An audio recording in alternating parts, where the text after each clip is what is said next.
This is the beginning of our new caravan build. We're building a 16-foot semi-off-road caravan, and over the next 10 or 11 months I'll go through the building process with you. So, as I said, this is going to be a 16-foot semi-off-road caravan on an aluminium chassis. Now, the chassis is not the most exciting part of the build, but it's pretty important. I've built a caravan in the past, a small one, and probably built it a little bit heavy. So my challenge here is going to be to build the caravan as light as possible. So we have an aluminium chassis here.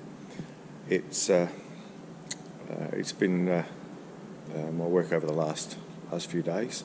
So there's a couple of days work in the chassis so far, and I'll be building it in my workshop here until I get to a lock-up stage. So once I've got the walls up, we'll take the caravan home, and then I can complete it at home in the driveway.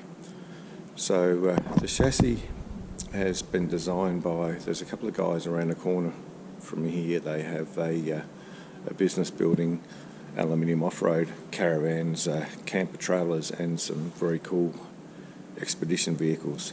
So they've helped me with the chassis design. The good thing with the aluminium is it's a lot lighter. This chassis here is around about 25% lighter than the equivalent chassis built of steel. But what you do have to do is go slightly heavier with the specifications.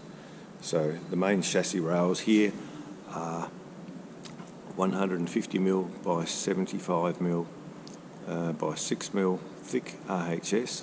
So it's a fairly chunky section, but it gives a very light, well, a much lighter chassis, and it's also very stiff.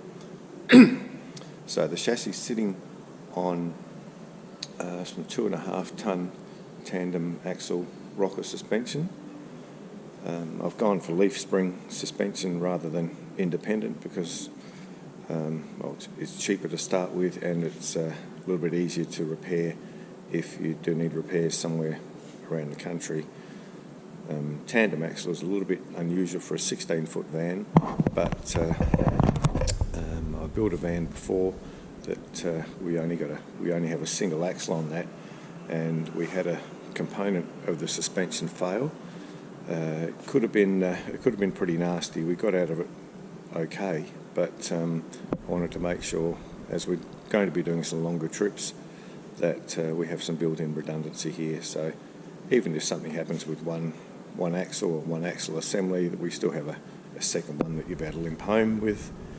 And leaf spring suspension is pretty basic, and it can be repaired or replaced anywhere in Australia. So that's basically the chassis. It's not that exciting, but I say it is important. The rest of the caravan will be mostly a fiberglass honeycomb structure. It's a little bit unusual and a little bit different, but they're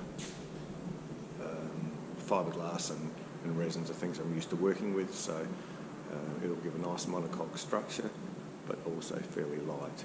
So over the weekend I'll start putting those panels together, and I'll do a little video showing what's involved there.